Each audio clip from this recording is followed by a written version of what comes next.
Who we are, who am I? When you ask yourself, you think that you are not only body, you have consciousness, you have your person, you have soul, you have mind. What is soul? What is mind?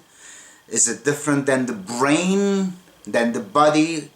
Something like a ghost, whatever it is, smoke, metaphysical thing, or we are only body?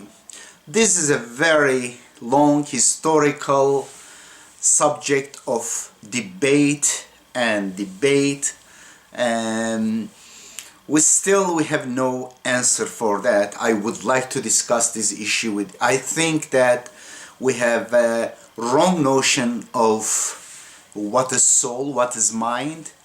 I am neither spiritualist nor materialist. I think there is the third option, which is through our scientific experiences and accumulated knowledge. Now we have much better understanding what is human, who we are.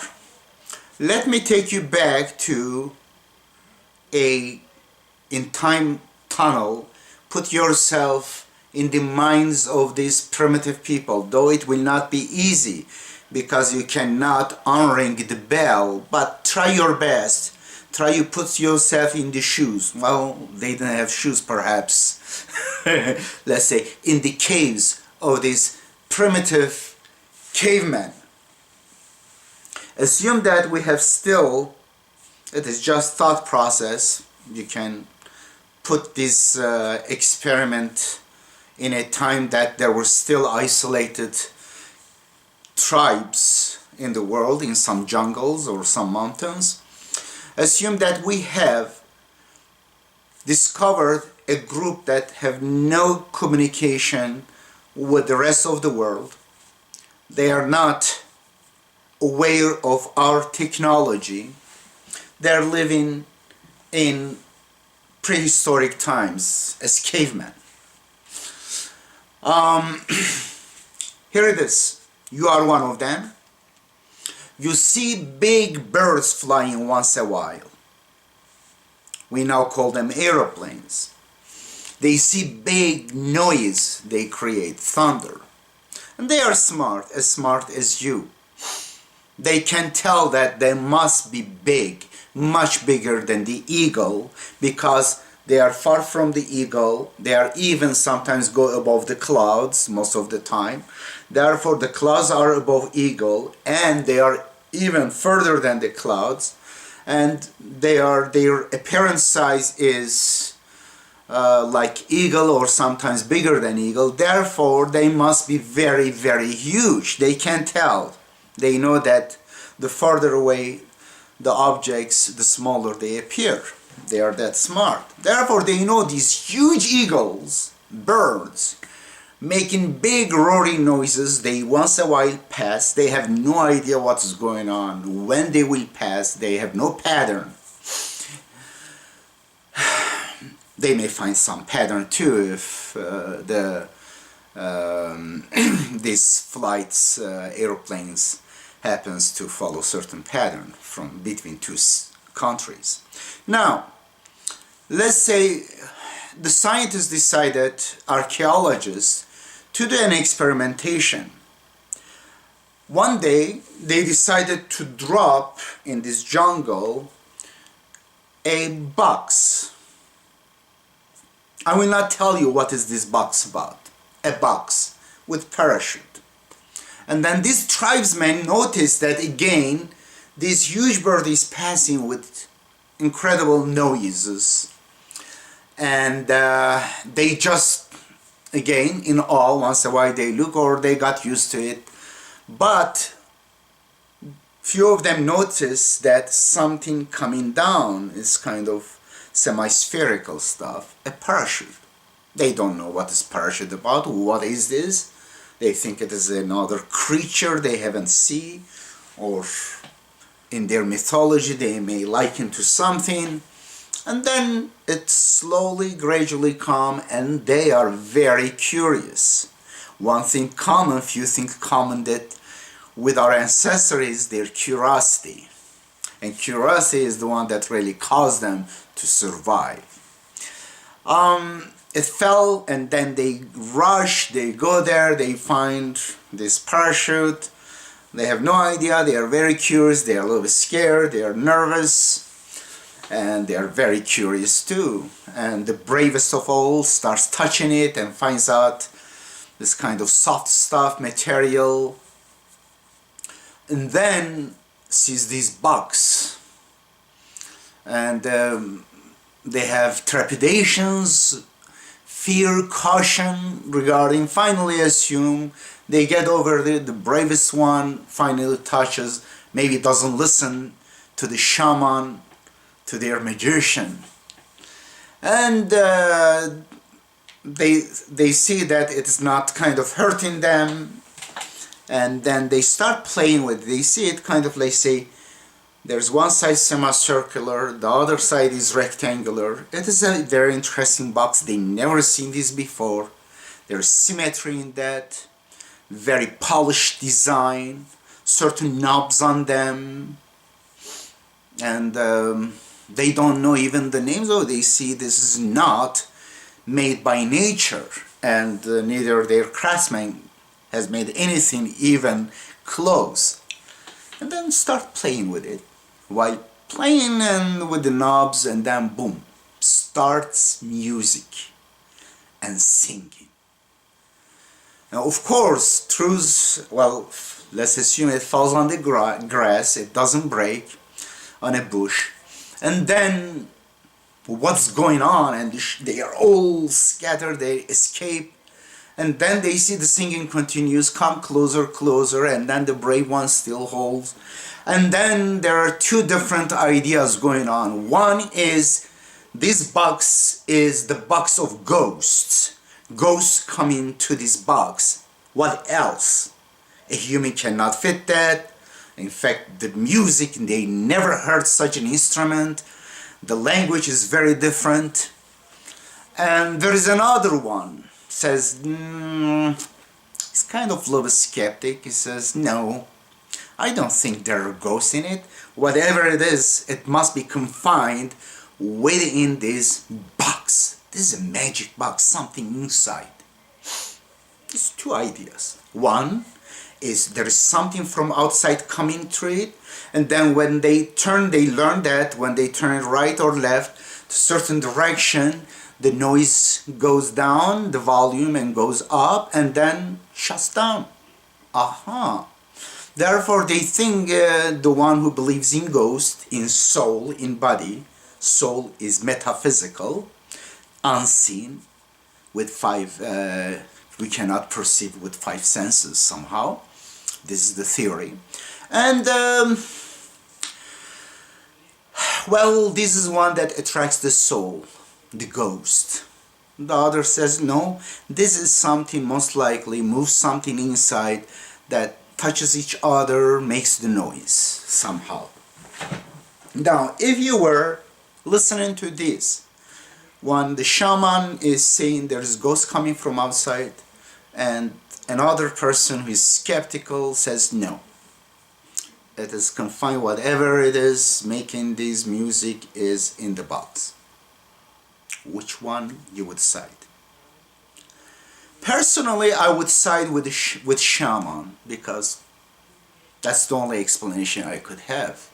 That would make more sense, perhaps. It doesn't make sense. None of the boxes we have on its own can sing like that. You turn it on, it continues singing, and human cannot fit there. It is not an animal. Let's say they open, they cannot understand anything what is going on. There is no a little frog or critter inside, nothing. How in the world you would know, you would be able to know whether it depends to another thing like radio broadcast or it is complete set? Means it could be a radio that needs broadcast plus the devices in the radio that captures and translates to vibrations, or it could be an empty MP3 player, music player, digital music player. MP3 may change in the future. If you watch this, you may not understand what is MP3 player or a disc player. But in the future, whatever, it is digital music player. Would you be able to understand? No. Well, I would look at the inside. If it doesn't have transistor and stuff, well, you know it beforehand. Assume that you don't know about the structure of the things. You wouldn't be able to know whether it is a radio means body plus soul or something coming. Though it is not metaphysical stuff, but at least it doesn't have mass. It is not confined here. It is outside. It requires a source to broadcast. Or it is an music player. Well, perhaps I would go to the cave, and if the sound go down and fade it and get atmospherics, I would know that it is radio. Well, you know radio now, how it behaves based on that knowledge you are doing that. You wouldn't know. You would explain that soul, ghost are not entering here. Correct? If you believe the radio, if you believe that everything within the box, you would say the box is sensitive, whatever inside the box may be sensitive to the caves. Well, you're right. In that regard, I think the idea of being radio would be more, how do you say, acceptable. Now, what we are. We are body. Personally, I find the idea of separate soul doesn't make sense. It's very impossible to really reconcile the idea of a metaphysical, totally metaphysical soul, that the set is, let's say, a circle, the qualities, none of them are physical, and physical body, and how they interact without having any overlap, any commonality. Venn diagram. How can it be? When we see people drink alcohol or get drugs and they get their soul, their person changes. Well, this is not soul. What is soul then? How can soul communicate with body? The Quran has very interesting description of nafs. Nafs is what makes a person, and it likens to dream, during sleep.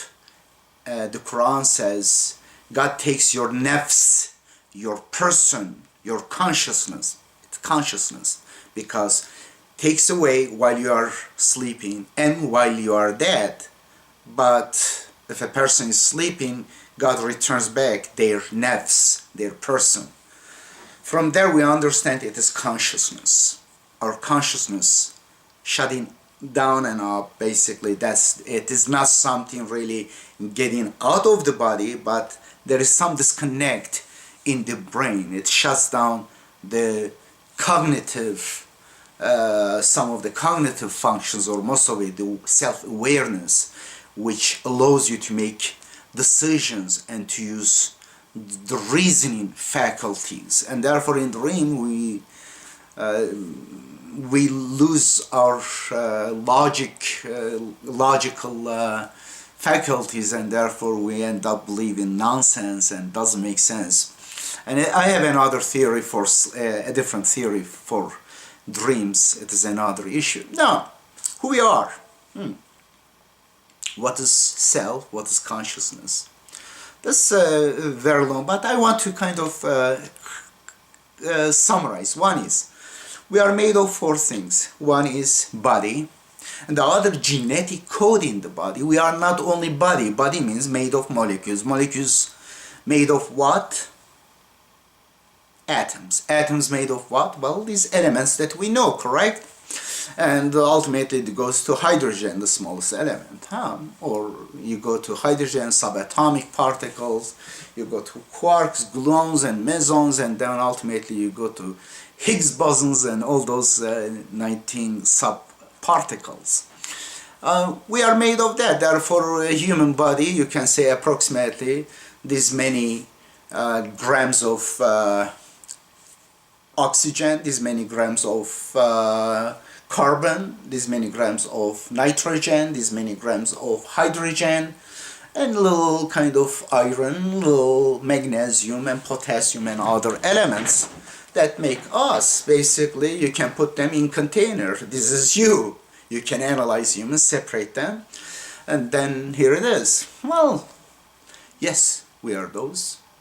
You can sell it in shop, those elements that make us a human body, but they come together according to a plan. This plan, according to our knowledge, is through evolution it came about.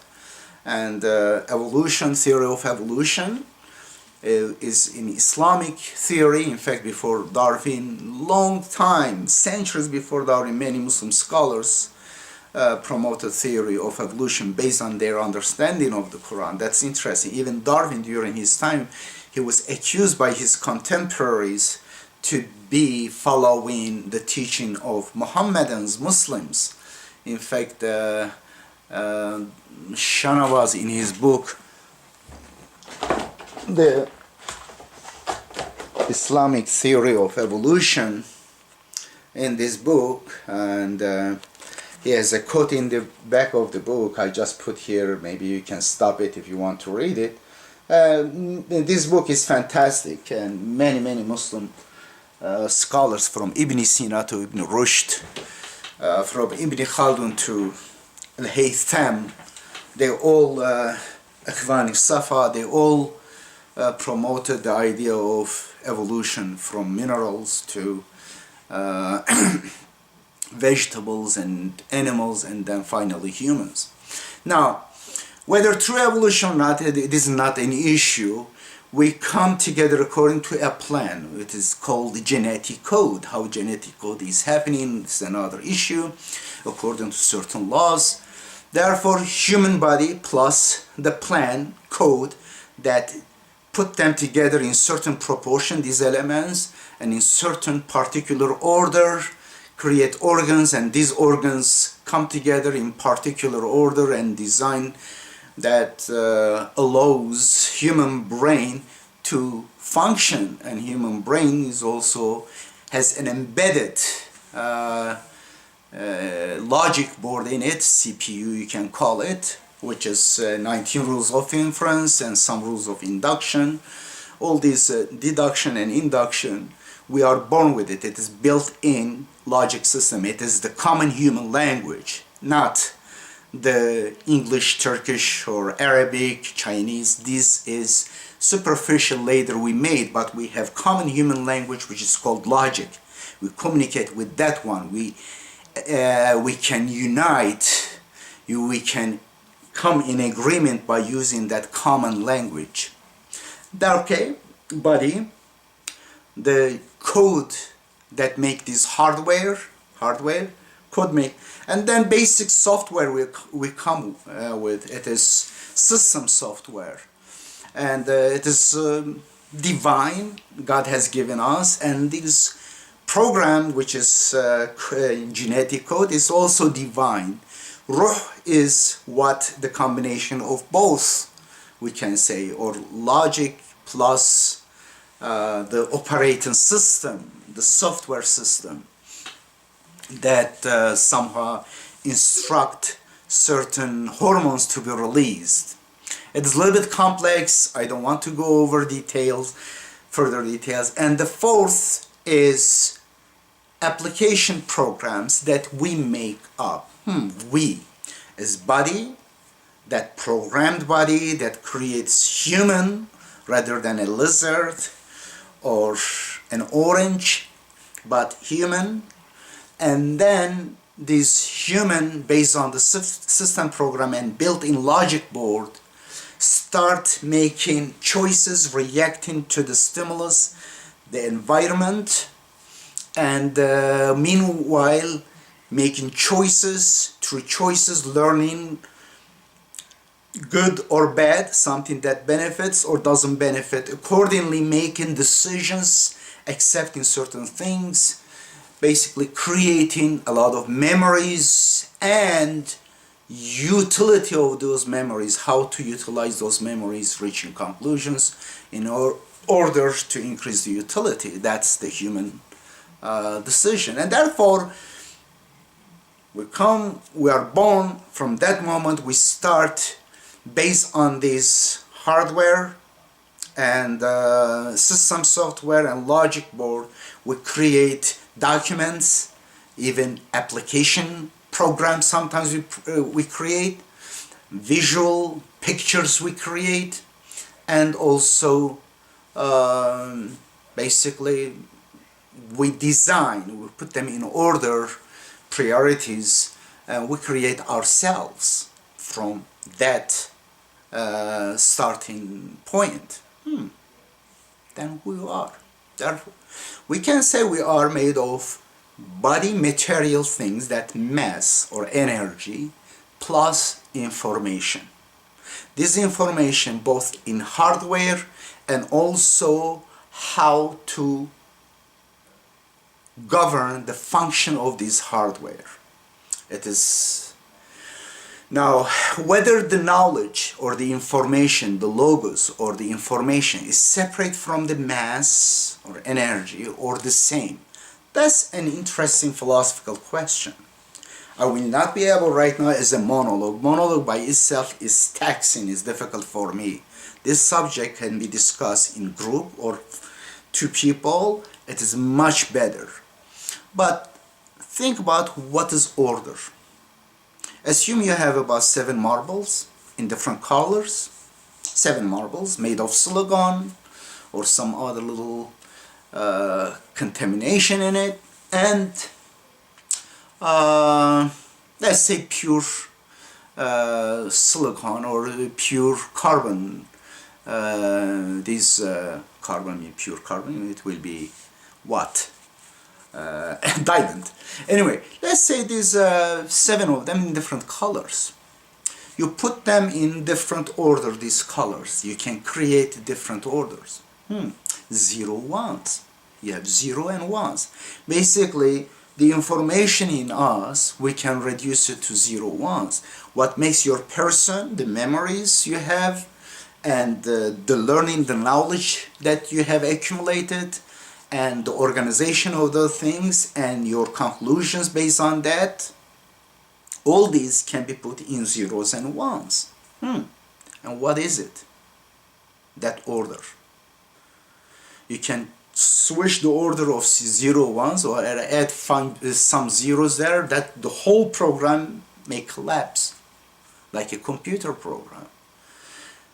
A virus can enter, means change the order of some 0s and 1s, or add an application in the middle, some codes in the middle, then that whole thing start mess up, becoming not functional at all.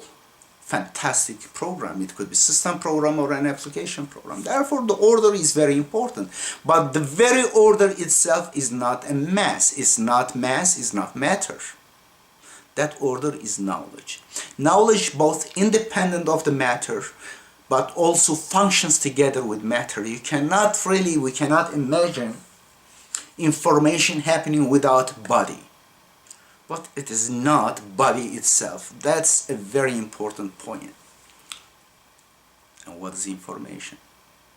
Ultimately, we can reduce human body even to information.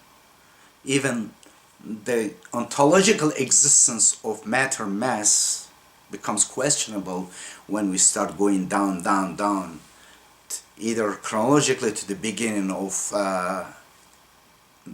universe, or physically to the inner structure of atom. We see emptiness, we see part inside part, smaller, and then finally converts to energy. What is energy? Well, we understand through matter how they transform to each other, but what is it? It is still order. The difference between hydrogen and the helium, lithium, and go up to carbon and iron and all other heavier elements, it's really quantitative stuff. Extra protons come together, create different functions and quantity. And the order of this quantity, put different order, you end up with different molecules, proportion and order. Proportion itself, yes, it is matter. It is quantity of the matter, but the order of that proportion and the knowledge of that order, it seems independent existence. And therefore, my understanding of human person, which is the Quran call it nafs, is knowledge, is information, and that's really who we are. Our body could have the same elements, which is, it's not really few pounds you are extra or the other from the other person. What makes you different is the connection of dendrites in your brain that have different memories and different decision making and choices. And that is information in 3 dimensions. But that information could be translated into zeros and ones. And that information could be beamed to another body. This body may not necessarily be flesh and bones. Who said that? It could be plastic. It could be something that we never know, another different element from different universe. In the future, it seems very possible that we could make computer with much higher processing speed, megahertz, which is human intelligence, the speed that we solve the problem, and the capacity hard disk, that brain that holds so much memories, and processing speed and stuff. And computers already now, they can have eyes, cameras, they can talk, communicate. It's not necessarily really what makes us a human being. May be mute, may not be even able to see, still thinking human being, we know. Therefore, it is possible to have a computer, just at least theoretically, that will be able to house the information in human brain, that assume that we can translate, convert the holographic, 3-dimensional, let's say, connections which create different kind of information or documents or visual, audio, or whatever it is, or executable programs that makes us to choose this one rather than that one, values, transfer it to that body, that computer, which could be robot, simple, put 2 feet, mechanical stuff. Don't bother with that simple stuff. It is really cosmetics. As Turner said, what's the difference between intelligent, Alan Turing, not Turner, Alan Turing, difference between human being and computer? Well, we should decide it behind the veil of ignorance, means put computers and humans besides 10 doors, let's say, 10 windows. You don't see them, but you can communicate with them, ask them questions. You got the answers. Based on these answers, you should be able to make distinction. This one is human, this one computer, this one human, this one human, this one human, this one computer. If you know all these 10, distinguish the computer from human based on their intelligent answers, then we know what's human, what's computer. But if you are confusing them, then there's no difference really between human and computer. And that's an interesting, beautiful way of looking. And therefore, it's possible to transfer all the information that makes your person to another body that will allow that information to function, to react to the environment and continue reacting according to the accumulated memories plus previous decisions and affirmation, confirmation, those kind of things. And then here you are there in that body. If you are sleeping and transfer you there, they turn on that body, that robot, you will find yourself there. if the body of robot looked like human body, let's say made of soft rubbers that resembles you, for a while you may not even notice that you are in different body. You woke up just from your bed. But the problem comes if your previous body, now your mind is duplicated here, you are in different body, and let's say that one woke up too, and which one you will find yourself in? You will find yourself there and there. At that time, will you be two independent people without really any communication? Of course, but that's really very interesting when you think about it. This is the beginning of philosophy. I'm not going next, and as I said, just I want to scratch the surface. Very interesting. But if you die, well, you can continue in this body, maybe much healthier body or long-term mechanism that can, and then when this hardware gets older, this another thing, possibility. But the end of the universe is coming. That's another thing. And the Quran, in fact, relates it to human accomplishment. Says when humans think, become arrogant, they think they are capable of everything. They got such technology, then the end of the universe will come. It will be collapsing. It is a closed universe as opposed to open universe. And of course this may take billions years, but according to Quran it will be sudden, means when the shift happens, that time the whole structure of the universe will change, will become impossible to allow humans to live. Anyway, that's basically, roughly, I try to communicate these ideas with you. I'm not sure how I accomplished because I don't have feedback from you. Maybe some parts it was ambiguous, you didn't understand, or I made some mistakes without paying attention. Hopefully this will help you to think about this. This doesn't mean that you agree with me about these issues. Absolutely, I do have some speculations, but based on reasoned speculations, and you come up with your own understanding. If you have better understanding, please let me know. Thank you.